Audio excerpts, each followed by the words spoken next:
కష్టపడి సాధించుకున్న తెలంగాణలో ఒక కుటుంబం మాత్రమే భోగభాగ్యాలు అనుభవించిందన్నారు ఎమ్మెల్యే వీర్లపల్లి శంకర్.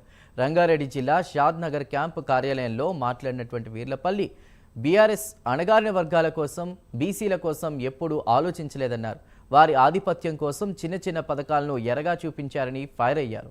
అసెంబ్లీలో బీసీ బిల్లుకు చట్టభద్రత కల్పించే దిశగా పోరాటం చేస్తున్న సీఎం రేవంత్ రెడ్డికి ఈ సందర్భంగా ధన్యవాదాలు తెలిపారు. కాంగ్రెస్ ఆధ్వర్యంలో బీసీలకు 42% రిజర్వేషన్ ఆచరణ తప్పక సాధ్యమవుతుందని అన్నారు.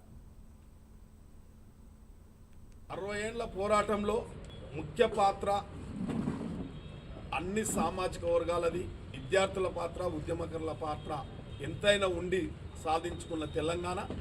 ఈ తెలంగాణను 10 సంవత్సరాల నుంచి ఇవాళ ఎంత ఆర్థికంగా, రాజకీయంగా ఇవాళ ఒకే ఒక పార్టీ, ఒకే ఒక కుటుంబం వారు భోగభాగ్యాలు అనుభవించలే తప్ప ఏనాడు బడుగు బలైన వర్గాల గురించి, బీసీల గురించి పట్టించుకున్న పాపాన పోలేదు. కాబట్టి ఇవాళ